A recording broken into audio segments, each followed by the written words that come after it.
Tout ce qu'ils vous ont dit était un mensonge. Qui êtes-vous? Ils ne vous ont pas sauvé la vie. Ils vous l'ont volée.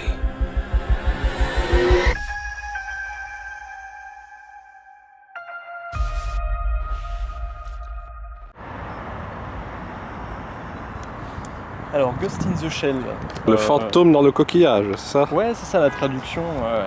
Dans le ou dans la coquille, enfin je sais plus. Coquillage, c'est plus joli. Coquillage, allons-y. Et Enfin, donc un des films attendus encore cette année parce qu'il reprenait l'œuvre devenue culte du manga Ghost in the Shell, qui a son lot de défenseurs ardents, on va dire.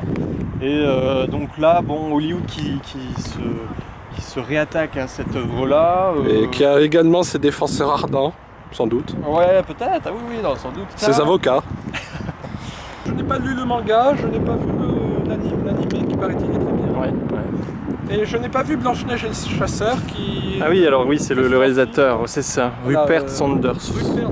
Bon, c'était pas trop mal la Blanche-Neige là, mais bon. Disons que je pense que c'est plus un faiseur qu'un réalisateur avec une patte très identifiable. Mais c'est un bon faiseur a priori, parce que en tout cas visuellement, ouais, c'est sûr. En fait, ce film, je ne me suis pas ennuyé en le regardant. Ouais, déjà. Par contre, je crois que je l'ai oublié un peu. Mais c'est ça, c'est un divertissement à l'arrivée qui est tout à fait correct, qui est même peut-être un peu supérieur, je veux dire, à la moyenne globale de ce qui se fait en termes de films de science-fiction, sur ce genre de réflexion avec les intelligences artificielles, avec ce genre de choses, donc c'est dans la bonne moyenne. Après, rappelons que c'est quand même donc une œuvre sur une cyborg, moitié homme, moitié robot. Ouais, cybernétique et organique, c'est ça? Je sais pas trop ce que ça veut dire cyborg. Ouais, ça doit être un mélange, oui, de organique. Ouais. C'est l'histoire de cette cyborg qui ne reconnaît pas son humanité en fait, qui va peu à peu réaliser qu'elle est dotée d'une âme. Le film n'est pas une coquille vide. Non, il y a quelques images qui ressortent un peu, mais même, ouais, ça se dissipe un peu le souvenir. Ouais. Alors qu'il y a quand même des plans, des concepts visuels assez impressionnants. Notamment donc cette... Quand un peu à la Vessel, le film de Tarsem Singh, ouais. Quand l'héroïne entre dans la mémoire, le disque dur un peu... de la geisha, voilà, du robot geisha. Un robot qui a un crâne, qu'on voit carrément, on la voit plonger à l'arrière. D'ailleurs, ce plan où elle tombe en arrière est très récurrent. C'est vrai. Je ne sais pas si ça veut dire quelque chose, si en fait elle, elle se jette dans le vide en fait. Voilà. C'est souvent le cas. Ouais. Ou à la rigueur, elle est dans un rêve et elle fait ça pour se réveiller. Voilà, oui. Inception. C'est ça. Il faut tomber. Ça peut être ça. Il faut tomber. Voilà, la métaphore est parfaite là. Voilà, mais il s'est réveillé en plus. Bon, tu peux te rendormir. Et j'aime aussi beaucoup là, dans cette mémoire électronique, tu te souviens les données qui s'effritent en des nombres binaires, sur des données binaires. Ouais. Je trouve que visuellement il y a un truc que... Ah mais complètement. Après on pourrait aussi reprocher un manque de folie, c'est-à-dire quand on a ce genre de scène là, on aspire à ce que tout film soit à cette image. Et le film, propose des choses quand même tout le long, mais ne les met pas forcément bien en valeur. Ou c'est vrai que esthétiquement, le film, je trouve absolument magnifique. Voilà. Ça, j'ai envie de dire aussi, c'est devenu une norme maintenant avec les progrès du numérique, les outils qu'on a. On peut faire de très belles images. Mais au-delà de ça, c'est vrai que on a droit à des compositions de cadres. Il y a même une ambiance, j'aurais tendance à dire. J'ai bien aimé. Moi, ça m'a un peu manqué, justement. Alors, c'est vrai qu'elle va pas jusqu'au bout. Mais je trouve qu'il y a quand même des moments qui sont quand même... Et moi, je diviserais ce film en deux. La première moitié, il y a un méchant génial. La seconde moitié, il y a un méchant Lex-Luthorien, un peu de seconde zone. C'est vrai. Alors, le premier, quoi, Oui. Qui va rester quand même la grande figure, voilà. J'aurais bien aimé qu'il conserve sa menace jusqu'au bout, quoi. Que, bon, certes, il a été une victime, mais que ce soit lui le véritable ennemi. Un peu comme dans Batman Returns. Dans Batman Returns, le pingouin, donc, même s'il est manipulé par d'autres, c'est quand même lui l'antagoniste principal. Et Max Schreck, lui, c'est le pourri de service, mais... Oui. On est un peu dans une combinaison, une configuration comme ça, là, voilà. Oui, c'est vrai. Je crois que je parle trop de Tim Burton. Bref. Très, torturé, J'aime d'ailleurs beaucoup le jeu d'acteur un peu comme un pantin désarticulé qui boite. Et il a même plusieurs voix presque qui s'entrechoquent. Il a une façon de jouer, je trouve, qu'on aurait l'impression que ses répliques parfois sont trop monotones, tu sais, monocordes, qu'elles ne vont pas forcément avec le ton. Mais voilà, ça donne quelque chose de presque d'inhumain d'une certaine manière, presque de mécanique aussi, une voix lancinante, une voix fatiguée, lasse, qui est monotone, mais d'un monotone très... De toute façon, ça va vraiment avec le discours du film, hein, où c'est une recherche de l'humanité. Tout le monde s'est un peu retranché derrière les flux d'informations, tout le virtuel, effectivement le mécanique, quoi. Et c'est comment un peu traverser cette carapace-là, traverser cette coquille. Voilà, cette coquille-là. Et donc tout le cheminement se fait là-dessus. Et ce qui est bien, oui, voilà, c'est un film qui me semble très contemporain. Et là où le bas blesse un peu pour moi, c'est aussi, j'ai l'impression qu'il a des années de retard un peu. En retard. C'est-à-dire qu'après avoir vu Matrix, après avoir tout un tas de films en fait qui étaient vraiment sur cette thématique-là, hein. Donc pas de nouveauté. C'est-à-dire que quand on voit le film, on a l'impression d'avoir un peu tout vu déjà de ce film-là. Et il reformule pas ça autrement. Donc c'est un peu... Et au-delà de ça, non, le film tend aussi vers quelque chose d'assez... simplifie toute sa trame. Plus on avance, plus je trouve... Plus on avance. Ouais, comme là. Plus on avance, plus finalement les enjeux sont un peu se rabougrissent, j'ai envie de dire. Effectivement, le programme est connu, voilà, elle va s'humaniser. Donc oui, pas tout à fait. À la fin, elle m'a pas l'air plus humaine qu'au début. Et en plus de ça, c'est vrai que les toutes dernières minutes contrarient presque ce que le film vient de dire, dans le sens où elle s'est humanisée. Bah, finalement, elle préfère se conforter dans sa nature robotique, on va dire ça. Et bon, du coup, on se dit oui, à quoi bon. D'ailleurs, une de ses dernières répliques en voix in, parce qu'après on va l'entendre en voix off, je crois. C'est à nouveau une réplique mécanique, une espèce de citation, un code qu'elle répète déjà auparavant dans le film. Oui, elle donne son autorisation. Voilà. Tiens, la mécanique est de nouveau là, quoi. C'est ça. Donc alors, est-ce que c'est parce que c'est un constat un peu pessimiste aussi sur la société actuelle? Est-ce que finalement le robot l'emporte sur l'humain? Ouais, oui d'accord, mais au-delà de ça, elle, Scarlett Johansson dans le rôle, elle est assez bien. D'ailleurs, elle est en ce moment assez cantonnée à ce genre de rôle où elle est extra-humaine, extraterrestre. Et, tiens, je crois que tu fais référence à un film là, non? Oui, Under the Skin notamment, voilà. Mais même il y avait aussi dans Lucie de Luc Besson où elle était complètement surhumaine, et ça devenait, bon là, c'était pas un très bon exemple, mais disons qu'elle est un peu dans ce registre-là, de science-fiction, et ça lui va très bien. C'est vrai que, voilà. Les autres acteurs aussi, notamment donc le Cousé, c'est ça, le méchant. Alors Cousé ou Idéo. Ou Idéo, c'est vrai. D'ailleurs, je trouve très intéressant qu'un utopiste s'appelle Idéo. Oui, Mais d'ailleurs, il disparaît carrément de l'espace filmique, hein. Toute la seconde moitié du film, presque. Mais après, c'est vrai que ce serait intéressant qu'on ne le voit plus pendant un certain temps, mais là, c'est trop. Alors, ça menace disparaît avec lui, presque. On l'oublie. Alors à ce moment-là, moi, Idéo, ce qui ne m'a pas posé problème, c'est qu'on se concentre du coup un peu plus sur l'héroïne, où il y a un côté un peu plus introspectif qui se met en marche, j'ai envie de dire. Bon, alors... En marche. Ouais. Parce que l'histoire du film, c'est quand même un cerveau humain qui est implanté dans un corps entièrement artificiel. Oui, c'est ça. Rien ne lui appartient.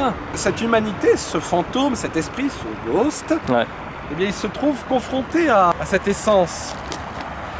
C'est vraiment n'importe quoi. Oui.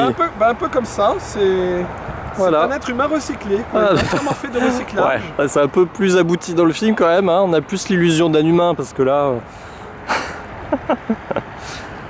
Bon.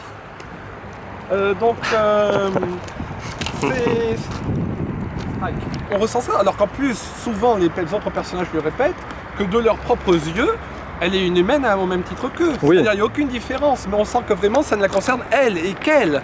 Elle n'est pas quelque part victime du regard des autres, elle serait victime de son propre regard. Absolument, oui, c'est vrai. Et je trouve que c'est très intéressant comme idée, cette quête de retrouver l'essence originelle, l'essence perdue. C'est vrai que là-dessus, il se démarque un peu dans le sens où bien souvent dans ce genre de film, on fait bien rappeler au héros à quel point il est différent, à quel point il s'intègre pas, à quel point il est autre. Et là finalement, non, tout le monde essaie de l'intégrer et c'est elle qui n'y arrive pas à se faire à cette idée-là. Donc c'est vrai que... Parce qu'en plus, elle est vue comme une précurseuse, que toute l'humanité bientôt ressemblera à elle. Ouais, tout à fait. Enfin, Oui, oui, c'est ça.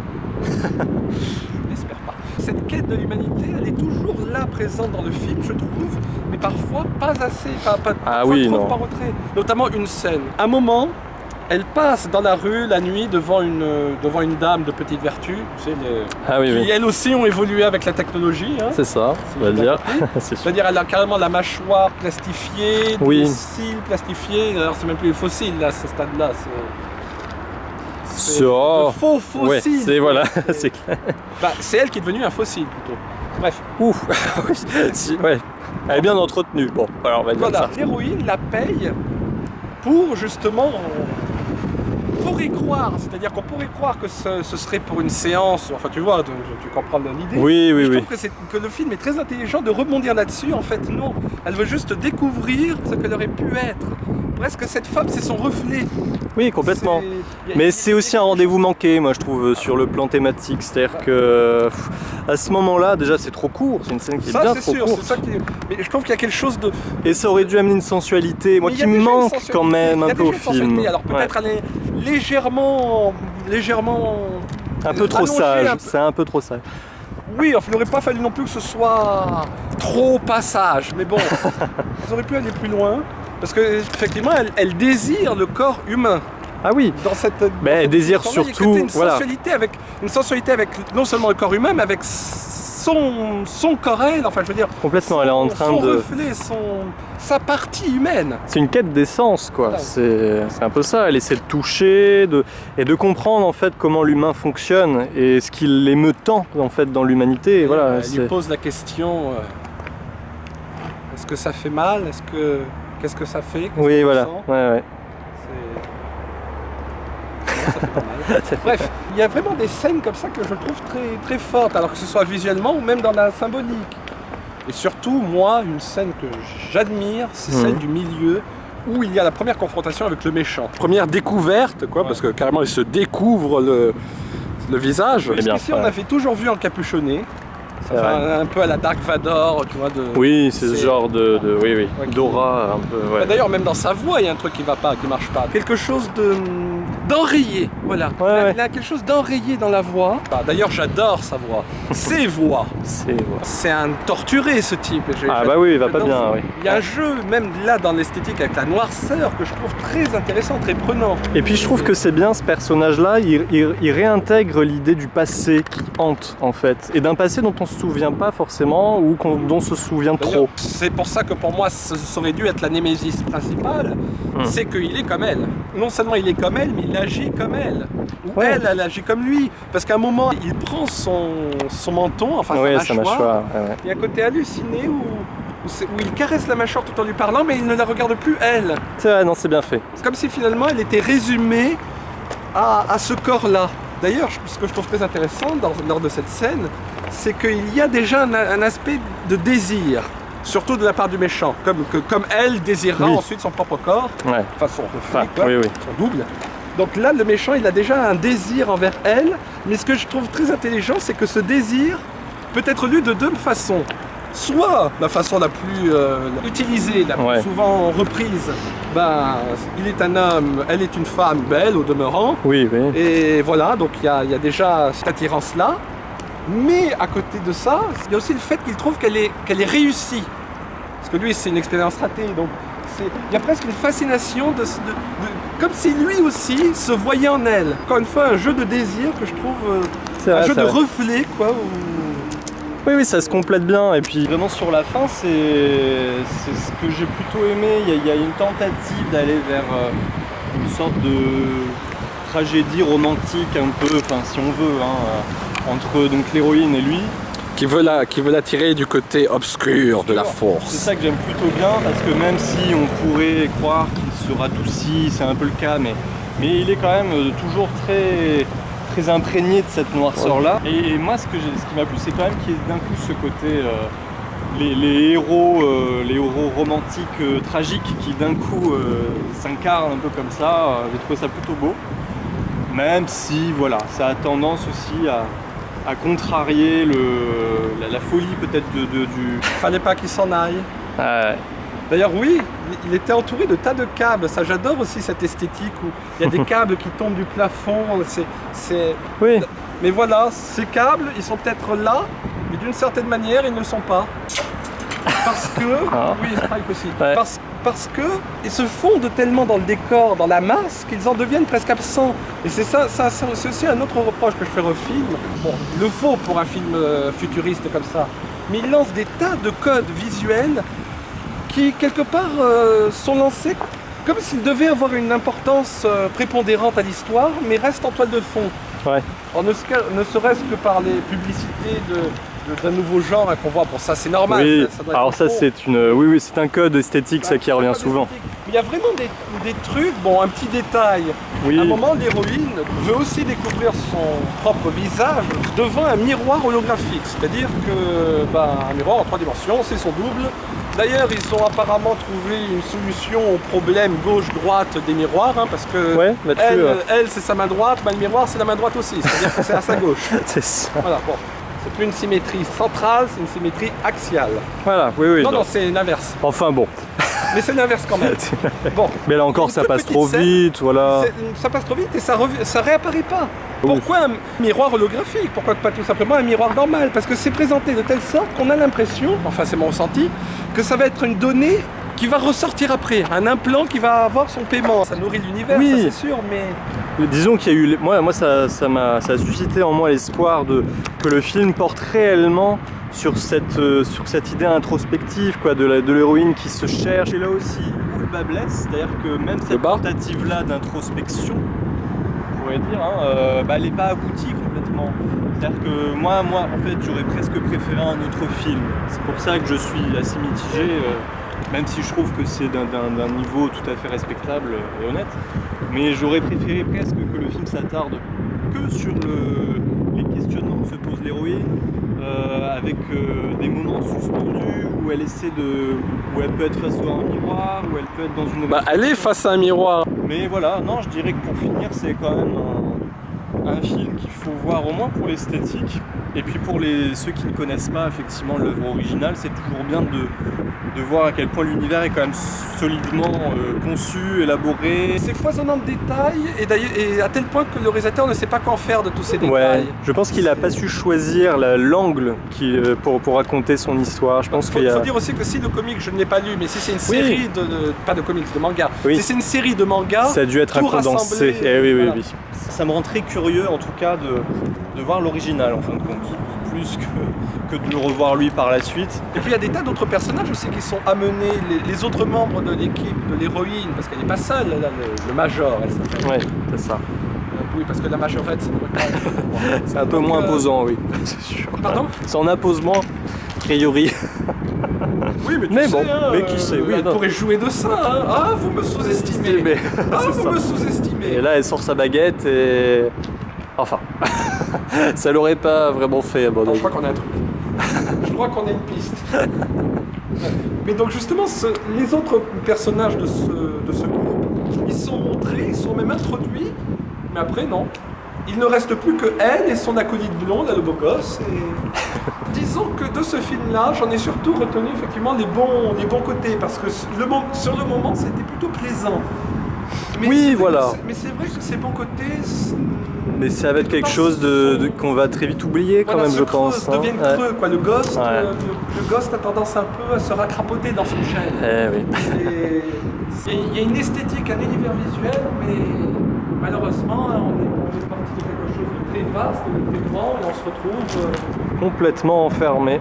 À l'ombre. À l'ombre. Eh oui. C'est un bon film, mais peut mieux faire. Ce n'est pas un bon film. Bon, tout est dit.